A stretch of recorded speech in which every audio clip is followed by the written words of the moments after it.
Hello friends, ఎలా ఉన్నారు? మేము బాగున్నాం ఫ్రెండ్స్. మీరు బాగున్నారని మనస్ఫూర్తిగా కోరుకున్నాం. ఈ రోజు వచ్చేసి నెయ్యి ఎలా చేయాలో చూపిస్తాను ఫ్రెండ్. పెరుగు మీద కానీ పాల మీద మేగడంతా తీసి ఇట్లా పెట్టుకోవాలా ఫ్రెండ్. అంతా ఇట్లా స్టోర్ చేసి ఫ్రిడ్జ్ లో పెట్టుకోవాలా. నెయ్యి ఎలా చేస్తారో చూపిస్తాను.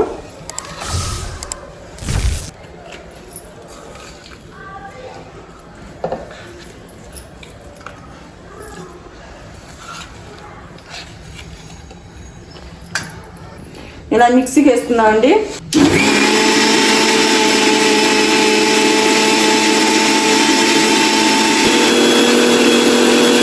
కొన్ని సన్నీళ్ళు పోస్తామండి.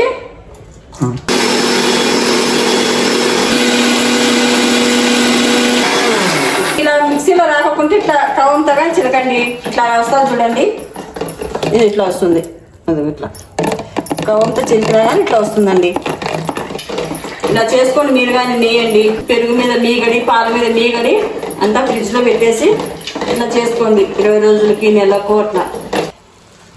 ఎన్నపూస సన్నీళ్ళలోకి వేస్తే ఇట్లా వస్తుంది చూడండి. ఎన్నపూస అండి ఇదంతా. ఇది ఇట్లా వస్తుందండి. ఇదిగండి ఇట్లా వెన్న వస్తుందండి. ఇట్లా వెన్న వచ్చినాక పొయ్యి మీద పెట్టి కరగబెడదామండి. నెయ్యి వస్తుంది. ఎక్కువ పెట్టుకుంటే మాడిపోతుంది. కొంచెం ఇట్లా సిమ్లో పెట్టుకుందామండి. ఇట్లా సార్ చూస్తానండి ఎట్లా ఉడుకుతుందో. కరిగిపోతుంది వేడికి.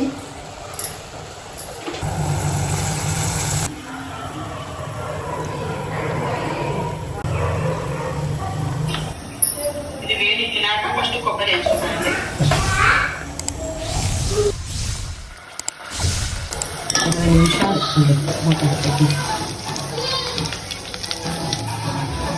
ఇదిగోండి నెయ్యి అయ్యిందండి.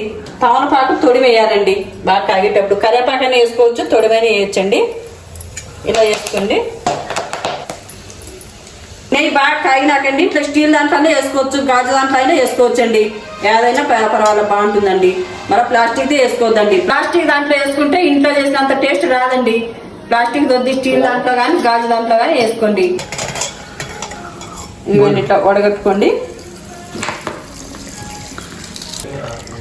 ఇవ్వండి అట్లా వడగట్టుకోండి. నెయ్యి చూడండి ఎంత బాగుందో.